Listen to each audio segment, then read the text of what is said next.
Hello everyone, welcome to our YouTube platform JRF Adda. सबसे पहले तो आप सभी को प्यार भरा नमस्कार, गुड मॉर्निंग एवरीवन। तो क्या हाल चाल सबके, कैसे हैं आप सब लोग? मुझे उम्मीद है कि आप सब लोग अच्छे होंगे और आपकी स्टडीज़ भी अच्छी चल रही होंगी। दोस्तों, आज से हम हायर एजुकेशन है उसको स्टार्ट कर रहे हैं। आज का जो सेशन है बेसिकली आपका स्ट्रेटजी सेशन है कि कैसे जो हायर एजुकेशन के 10 नंबर हैं उनको पक्का किया जाए। यानी कि हायर एजुकेशन में आपके 5 क्वेश्चन आते हैं, 5 क्वेश्चन आते हैं और 5 के 5 आप कैसे सही कर सकते हैं। यानी हायर एजुकेशन में 5 के 5 क्वेश्चन करना गाइस बहुत इजी है अगर आप अच्छी स्ट्रेटेजी के साथ में काम करें और वो टॉपिक्स जो हर साल पूछे जाते हैं उनके ऊपर अच्छे से काम कर लें तो आपके 5 में से 5 क्वेश्चन भी ठीक हो सकते हैं। इनफैक्ट काफ़ी स्टूडेंट हैं जिनके ठीक हुए भी हैं लास्ट वाले एग्जाम में। तो आज हम इसी के बारे में चर्चा करेंगे कि हायर एजुकेशन को कैसे तैयार किया जाए और साथ में मैं आपको ये भी बताऊंगा कि हायर एजुकेशन के कौन से टॉप 10 टॉपिक्स हैं, top 10 topics of the higher education जिनको करके आप 10 में से 10 नंबर ला सकते हैं हायर एजुकेशन में। तो इसके बारे में आज हम विस्तार से चर्चा करेंगे। तो शुरू करते हैं। शुरू करने से पहले एक बार आप सब लोग इस सेशन को थोड़ा सा शेयर कीजिए, अपने दोस्तों के साथ में शेयर कीजिए जिससे कि वो भी हमसे जुड़ पाएं और इस स्ट्रेटजी सेशन का फायदा उठा सकें। ऐसे समझिए कि पूरा का पूरा कंप्लीट हायर एजुकेशन है उसका ओवरव्यू आज हम लेने वाले हैं। एक ओरिएंटेशन सेशन टाइप है आज आपका कि हायर एजुकेशन को पढ़ना कैसे है। ठीक है, सबसे इंपॉर्टेंट गाइज ये है कि पढ़ना कैसे है। आज का जो सेशन है उसमें हम चर्चा करेंगे कि जो उच्च शिक्षा है, हायर एजुकेशन है, उसमें क्या पढ़ें। पहली चीज तो ठीक है, कैसे पढ़ें ये भी आज हम डिस्कस करेंगे, कैसे पढ़ें। और सबसे इंपॉर्टेंट है कि क्या छोड़ें, क्या नहीं पढ़ना है, क्या नहीं पढ़ना है। तो ये चीजें, ये जो सवाल हैं उनके जवाब आज आपको इस सेशन में मिलने वाले हैं कि हायर एजुकेशन को पढ़ना कैसे है, क्या पढ़ना है, कैसे पढ़ना है और क्या नहीं पढ़ना है ना। जिससे कि आपके अगर मैं हायर एजुकेशन की बात करूंगा इस तो आपके 5 क्वेश्चन आते हैं 2 नंबर के। ठीक है, तो टोटल 10 मार्क्स हैं जो आपका हायर एजुकेशन लेके बैठा है। तो ये 10 के 10 मार्क्स हैं, आप कैसे ला सकते हैं इसकी एक स्ट्रेटेजी है जो मैं आज आपको देने वाला हूं। स्टार्ट करते हैं। शुरू करने से पहले एक टैगलाइन जो मैं हमेशा बताता हूं कि prepare smart and score better. अगर हायर एजुकेशन को आप तैयार कर रहे हैं तो इसको आपको बहुत ही स्मार्टली प्रिपेयर करना पड़ेगा। ठीक है, क्योंकि इतना वाइड सिलेबस है ना इसका हायर एजुकेशन का, तो आपको पता होना चाहिए कि क्या पढ़ना है क्या नहीं पढ़ना। जो एनटीए का जो सिलेबस है वो बहुत वाइड सिलेबस है, मतलब उसमें हिडन टॉपिक्स हैं वो बहुत ज्यादा हैं। तो आज हम उन हिडन टॉपिक्स के बारे में भी चर्चा करेंगे जो कि हायर एजुकेशन में आपके आते हैं। स्टार्ट करने से पहले एक दो चीजें आपको बता दूं। अगर आपने जेआरएफ अड्डा ऐप को डाउनलोड नहीं किया है तो जेआरएफ अड्डा ऐप को डाउनलोड करो आप सब लोग, क्योंकि ये है आपके लिए one stop solution for the net JRF preparation. इसके अलावा दोस्तों, अगर आप एटम बैच को ज्वाइन करना चाहते हैं जिसमें कंप्लीट पेपर 1 एंड पेपर 2 आपको पढ़ाया जा रहा है, तो जो भी स्टूडेंट रेगुलर क्लासेस चाहते हैं, नोट्स चाहते हैं और एक अच्छे तरीके से पूरा का पूरा प्रिपरेशन है, एक शेड्यूल मैनर में पूरा का पूरा प्रिपरेशन है वो करना चाहते हैं, तो आप एटम बैच को ज्वाइन कर सकते हैं जिसमें कंप्लीट पेपर 1 एंड पेपर 2 दोनों आपको करवाए जा रहे हैं। चलो जी, अब डायरेक्ट आते हैं अपन अपने हायर एजुकेशन के ऊपर। तो हायर एजुकेशन की मैं बात करूं तो हायर एजुकेशन आपका यूनिट 10 है। टोटल आपके 10 यूनिट है पेपर 1 में। ये जो सेशन है ये बिगनर्स के लिए भी है और उन स्टूडेंट के लिए भी है जिनका थोड़े से नंबर से नेट रह गया और थोड़े से नंबर से जेआरएफ हो गया। देखो, एग्जाम में बस 2-5 नंबर का ही अंतर होता है और वो 2-5 नंबर आपको कैसे बढ़ाने हैं इसकी टेक्निक मैं आज आपको बताने वाला हूं। तो यूनिट 10 की बात करें तो वो है आपका उच्च शिक्षा, हायर एजुकेशन। और हायर एजुकेशन के टॉप टॉपिक कौन से हैं फॉर द 2023 एग्जाम, जो आपका नेक्स्ट एग्जाम होने वाला है, उसके लिए कौन कौन से टॉपिक आपको पढ़ने हैं उसकी चर्चा हम करने वाले हैं। अब देखो, एक एक टॉपिक को हम डिस्कस करते हैं यहाँ पे।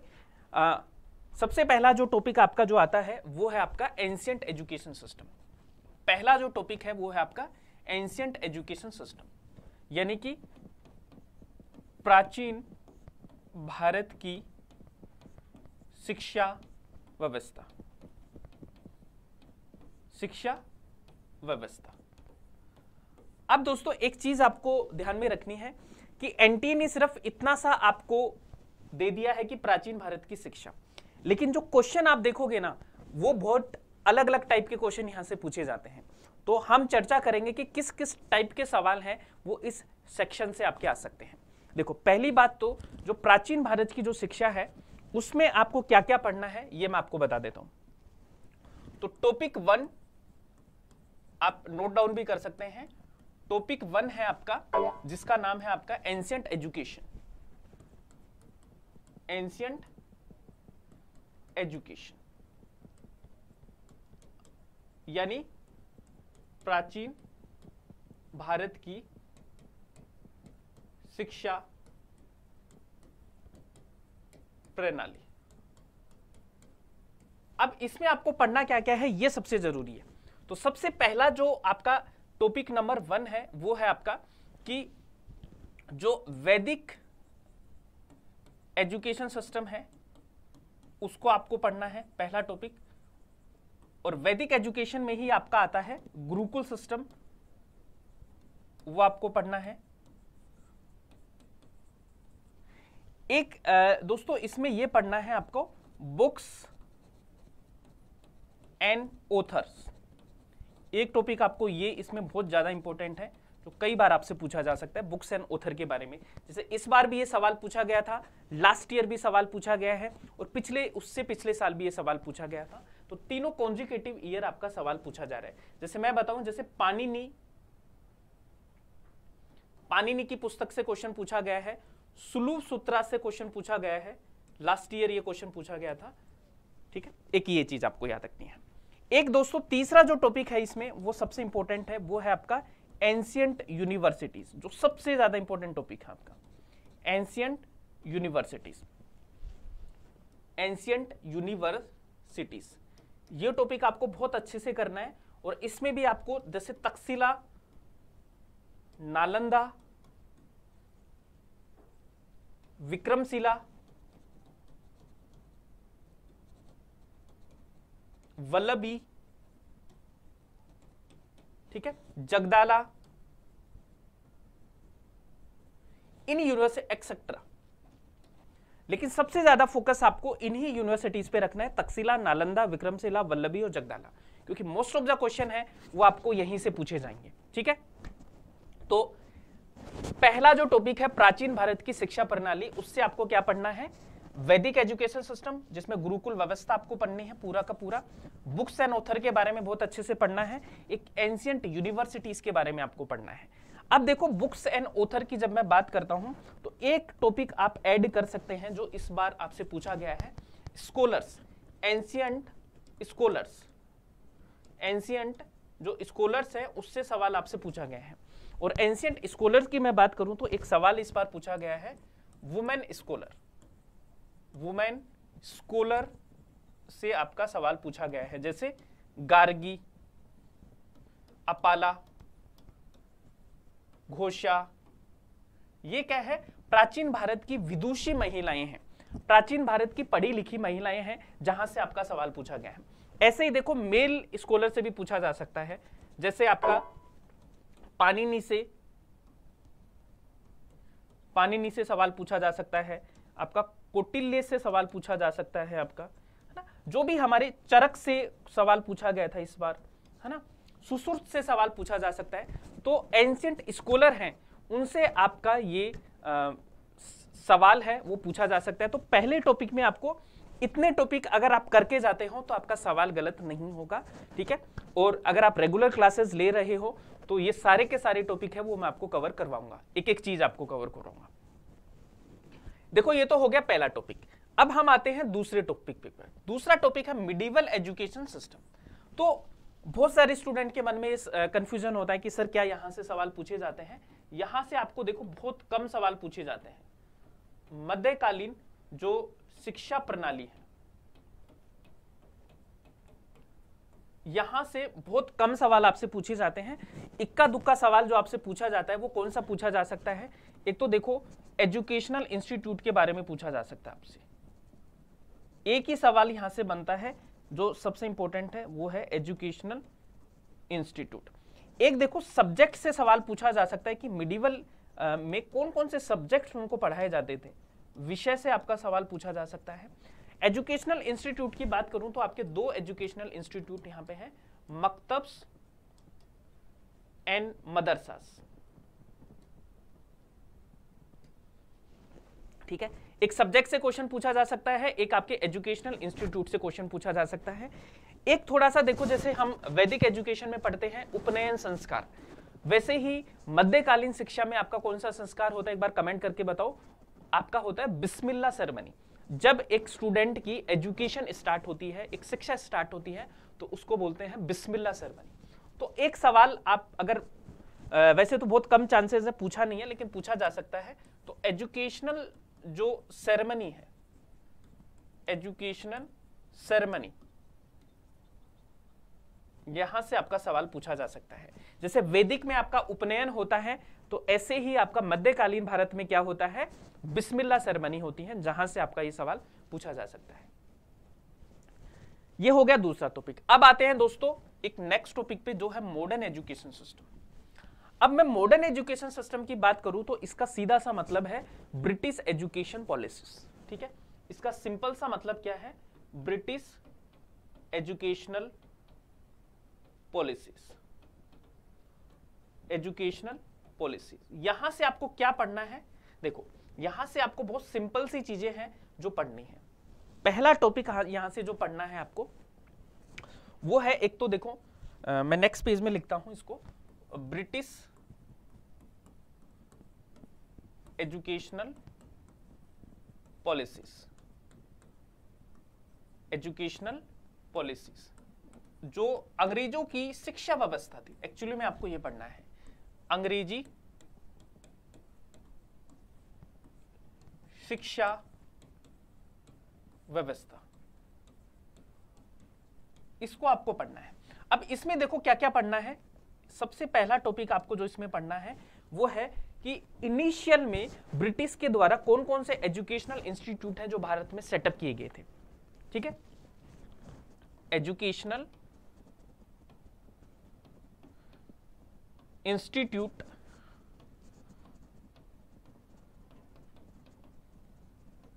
इन इंडिया ड्यूरिंग ब्रिटिश के दौरान भारत में कौन कौन से शिक्षा के संस्थान थे। जैसे इस बार 2022 का एक सवाल है, मैं आपको बताता हूं, एक PYQ है 2022 का NTA का। उसमें आपसे क्या पूछा गया था, ये मैंने आपको करवाया भी था, कि आपके यहां पे 3 यूनिवर्सिटी खुली थी 1857 में, यहां पे बॉम्बे, मद्रास एंड कलकत्ता। ये क्या थी, 3 यूनिवर्सिटीज यहां पे खुली थी। तो ये किस यूनिवर्सिटी के मॉडल पे यहां पे खोली गई थी, तो सवाल इसका आंसर था आपका कौन से मॉडल पे ये खोली गई थी, तो university of London, university of London के मॉडल पे ये आपका खोला गया था। तो ऐसे ही सवाल आपसे पूछे जा सकते हैं एजुकेशनल इंस्टीट्यूट के बारे में, जो कि 2022 का सवाल है। एक तो सवाल आएगा आपका educational institute in India during the British, है ना, ब्रिटिश के शासन में कौन कौन से एजुकेशनल इंस्टीट्यूट यहाँ पे खुले थे। ठीक है, अंग्रेजों के शासन में कौन कौन से शिक्षा के केंद्र यहाँ पे खुले थे। इसके अलावा दोस्तों एक सवाल आपसे पूछा जा सकता है, वो है आपका कि कौन कौन सी एजुकेशनल पॉलिसीज थी, शिक्षा की नीति। ठीक है, यहां से सवाल आ सकता है। जैसे आपका मैकॉले मिनट से सवाल आपका आता है कई बार, है ना। एक सवाल जैसे वुड्स डिस्पैच से आपका सवाल आ सकता है, वुड डिस्पैच क्या था आपका।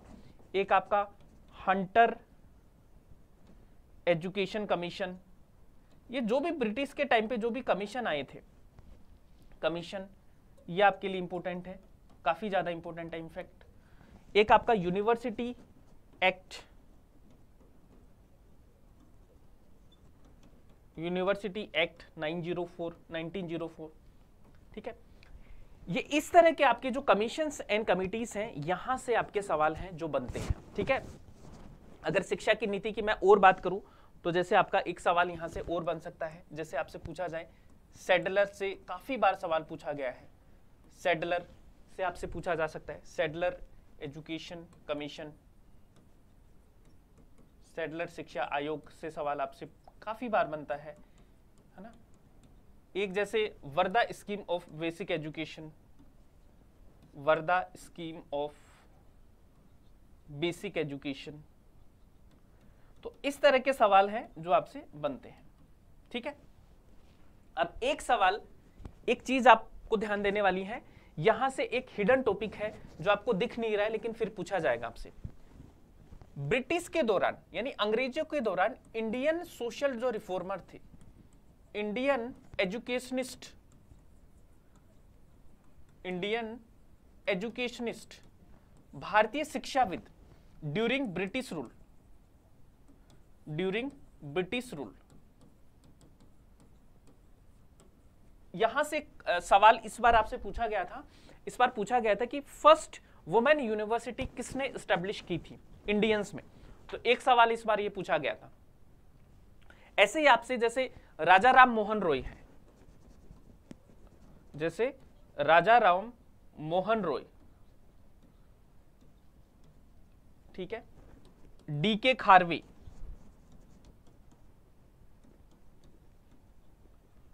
यहां से एक सवाल आ सकता है आपका, जैसे दयानंद सरस्वती,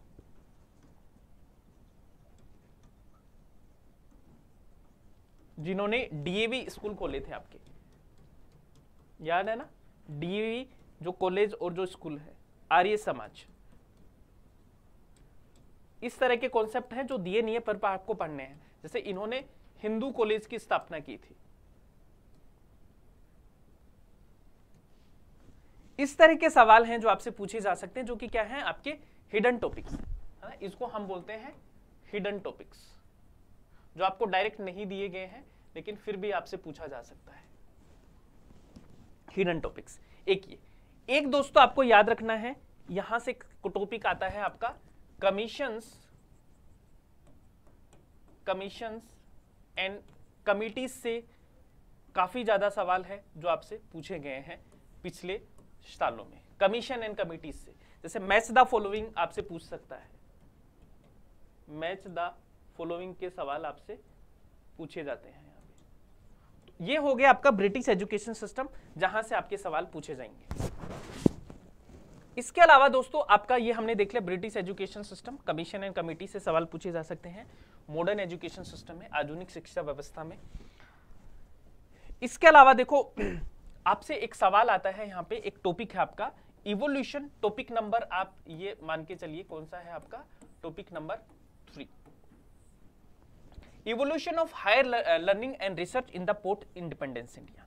इसमें आपसे पूछा जाता है कि आजादी के बाद शिक्षा में क्या विकास हुआ, आजादी के बाद शिक्षा का विकास, ठीक है, आजादी के बाद शिक्षा का विकास कैसे हुआ। अब देखो यार, इसमें जो सवाल आते हैं वो आपके किससे आते हैं, वो मैं आपको बताता हूं किससे आते हैं।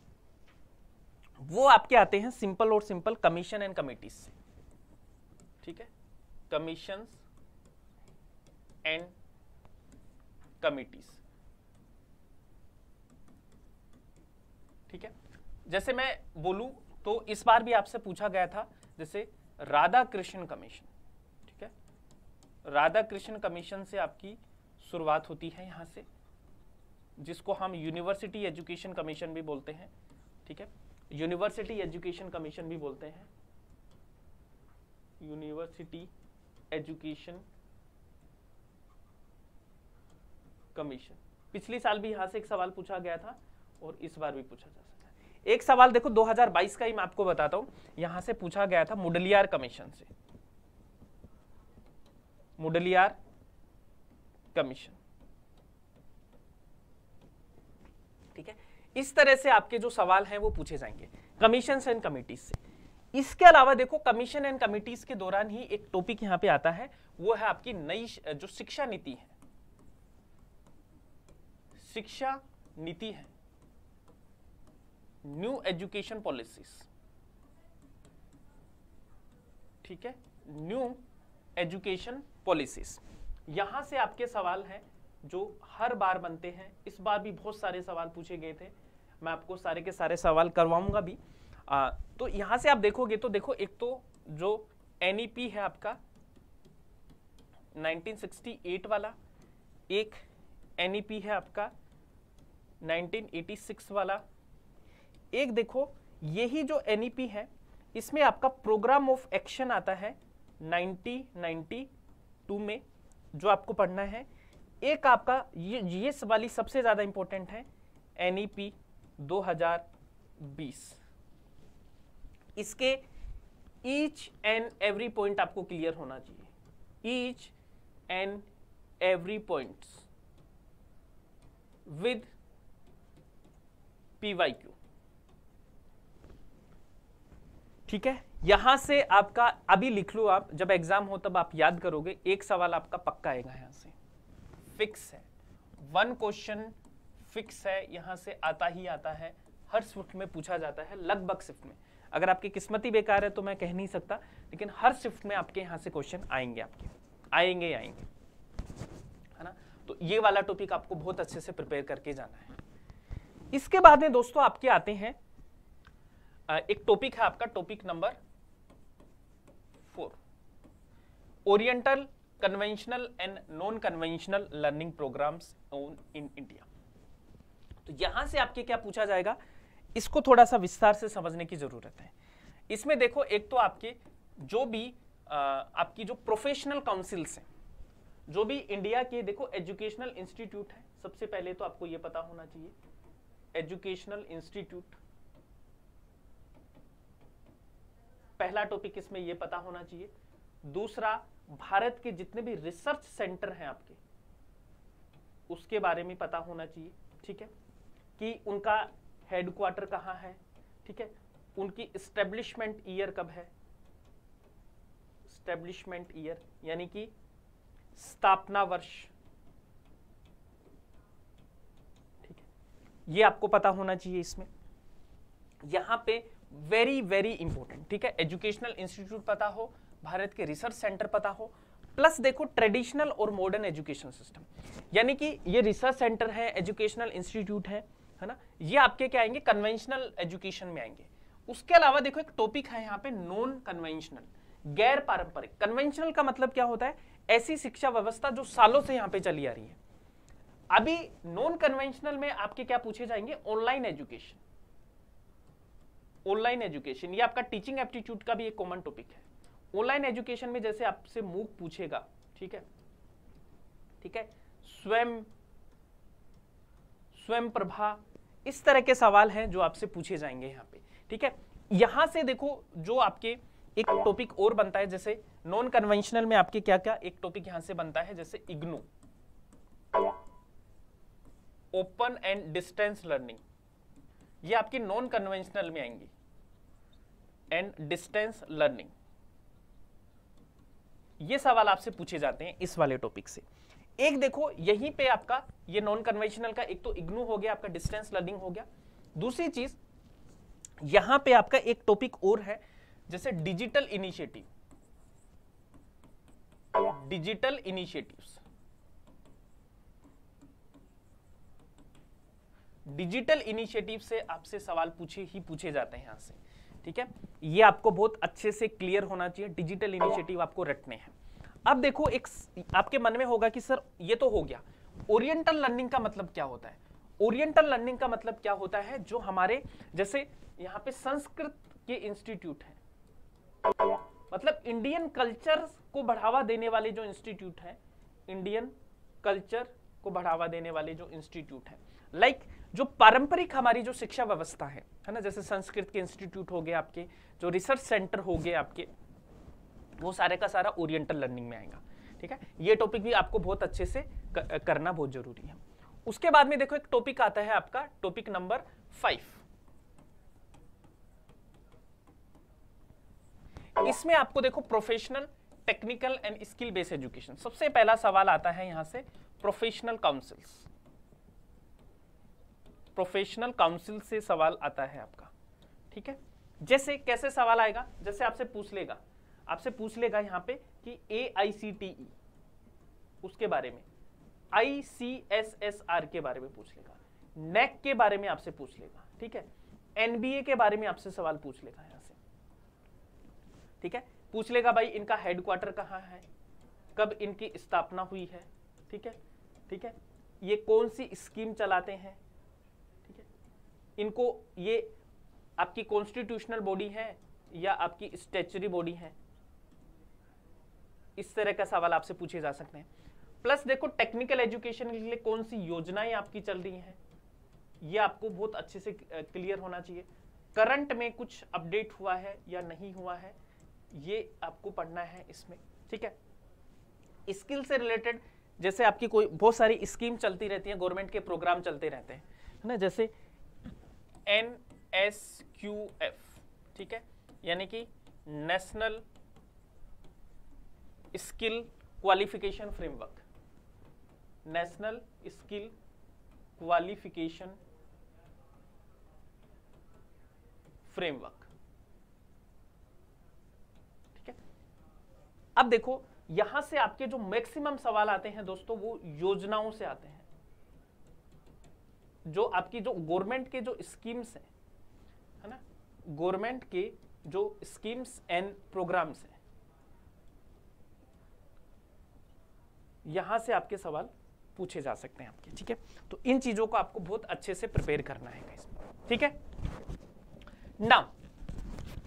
इसके अलावा देखो आपसे एक सवाल है, एक क्वेश्चन आता है आपका value education and environmental education, ठीक है, यानी कि मूल्य शिक्षा और आपका पर्यावरण शिक्षा।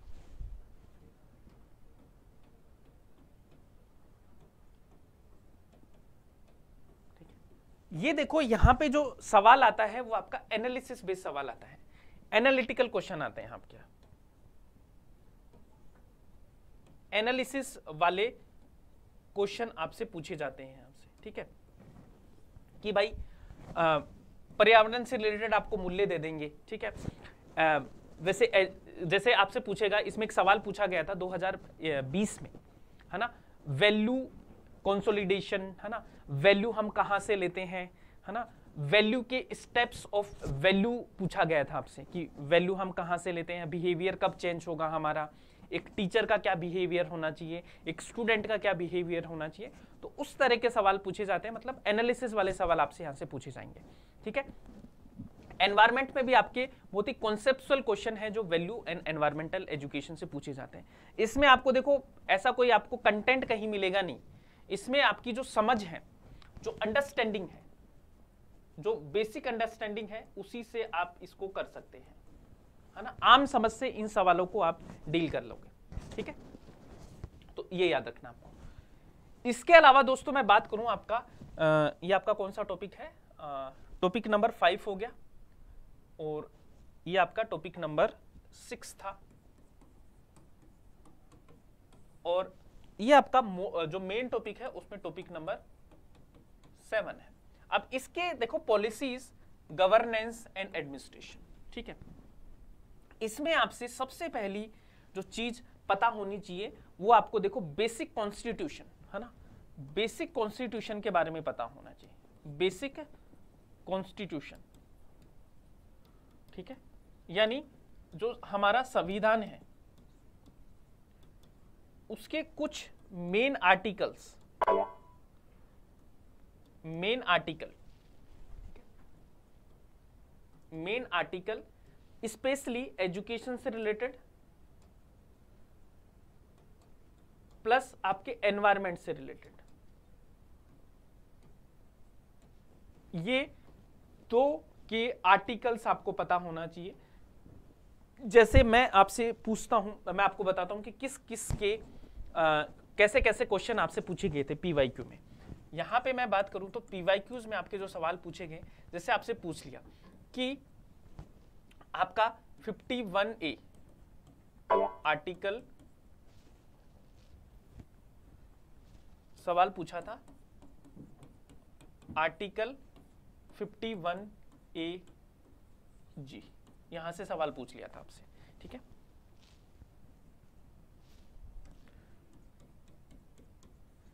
आपसे आर्टिकल 29 एंड 30 से पूछ लिया था एक बार सवाल, 2019 के पेपर में सवाल पूछा था, ये 2021 के पेपर में सवाल पूछा था। एक आपका आर्टिकल 48 से सवाल पूछा था, जो कि किससे रिलेटेड है, एनवायरमेंट से। तो सीधे के सीधे क्वेश्चन है जो यहां से आते हैं आपके, है ना। तो अनुच्छेद में फंडामेंटल ड्यूटी से आपके क्वेश्चन आते हैं, फंडामेंटल राइट से क्वेश्चन आते हैं, और डीपीएसपी से क्वेश्चन आते हैं। 3 एरियाज हैं जहां से क्वेश्चन पूछे जाते हैं, ठीक है। देखो, एक तो मौलिक अधिकार जिनको हम फंडामेंटल राइट्स बोलते हैं, इनसे एक सवाल आ सकता है आपका एफआर से। एक देखो DPSP, directive principle of state policy, राज्य के नीति निर्देशक तत्व, है ना, राज्य के नीति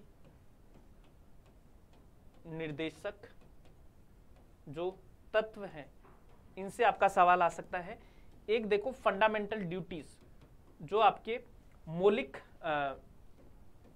अधिकार हैं, इससे तो पूछ लिया, राज्य के नीति निर्देशक तत्व से पूछ सकता है। और आपकी जो ड्यूटीज हैं, मौलिक कर्तव्य जो हैं, मौलिक कर्तव्य से आपका सवाल पूछा जा सकता है। जो फंडामेंटल ड्यूटीज हैं उनसे आपका सवाल पूछा जा सकता है। तो ये आपके, जैसे फंडामेंटल ड्यूटीज से मैंने बताया कि 51A जी से आपका सवाल पूछा गया था। तो इस तरह के सवाल हैं जो आपसे इस क्वेश्चन से, इससे पूछे जा सकते हैं, इस वाले पोर्शन से। इसके बाद दोस्तों यहाँ पे एक टॉपिक आपका है, कुछ हिडन टॉपिक्स हैं जो आपको नहीं दिए हैं, लेकिन वो आपको बहुत अच्छे से प्रिपेयर करने हैं। जैसे यूनिवर्सिटी एडमिनिस्ट्रेशन, यूनिवर्सिटी एडमिनिस्ट्रेशन,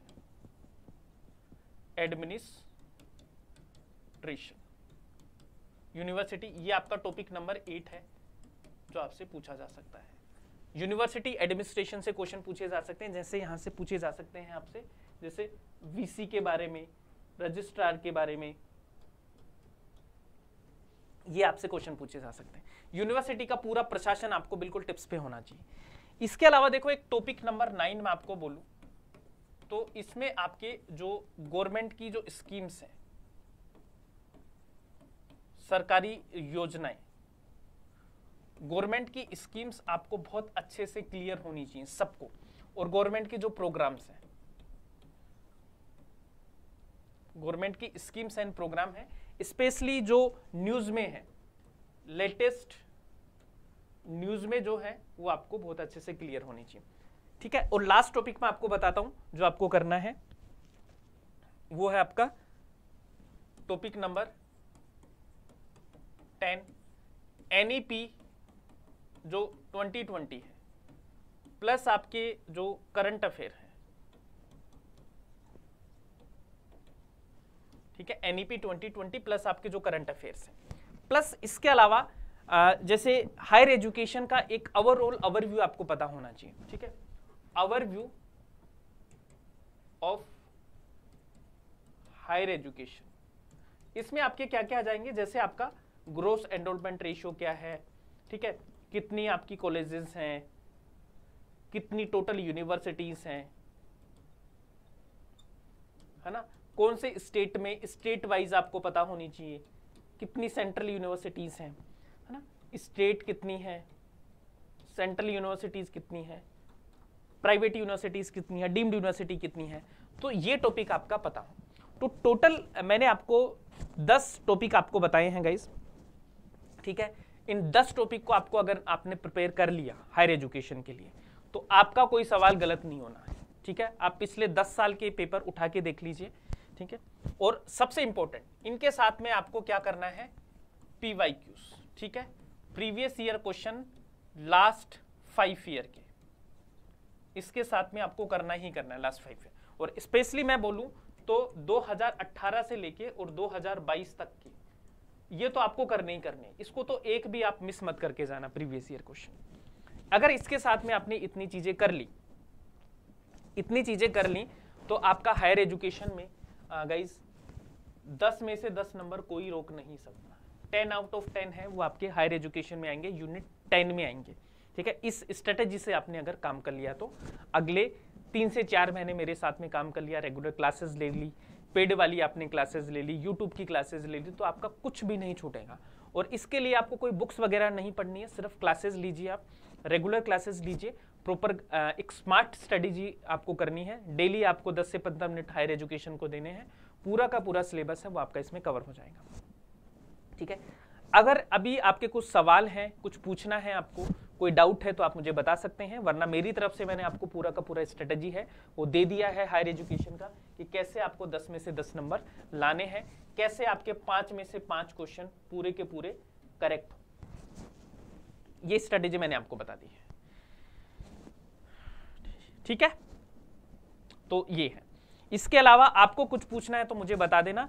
अगर आपको सेशन पसंद आया है गाइस तो लास्ट में कमेंट करके जरूर बताना कि आपको ये सेशन कैसा लगा। कोई आपके डाउट हो प्रिपरेशन के रिगार्डिंग, स्ट्रेटेजी के रिगार्डिंग, तो आप मुझे कमेंट करके बता देना, उसको हम डिस्कस कर लेंगे क्लास के बाद में। ठीक है, तो ये था आज का सेशन। इसके अलावा दोस्तों अगर आप पेड पे पढ़ना चाहते हैं और कंप्लीट पेपर 1 की तैयारी करना चाहते हैं, पेपर 2 की तैयारी करना चाहते हैं मेरे साथ में, तो आप हमारा एटम बैच ज्वाइन कर सकते हैं। पेपर 2 में मैं आपको हिस्ट्री पढ़ाता हूं, तो जो भी हिस्ट्री के स्टूडेंट हैं जिनको नेट सेट, ठीक है, पीएचडी के लिए प्रिपरेशन करनी है, असिस्टेंट प्रोफेसर के लिए प्रिपरेशन करनी है, तो वो सब के सब इन कोर्सेज को ज्वाइन कर सकते हैं कि सारे के सारा सिलेबस आपका सेम है और एक साथ ही हम इसको करवा रहे हैं। ठीक है जी, तो ये था आज का सेशन। मुझे उम्मीद है कि आपको ये पसंद आया होगा। ठीक है, चलिए, है ना। Thank you so much once again, keep smiling, keep learning. Comment करके जरूर बताना कि आपको ये सेशन कैसा लगा, कोई डाउट है तो जरूर पूछना। बाय बाय, फिर मिलते हैं नेक्स्ट सेशन में।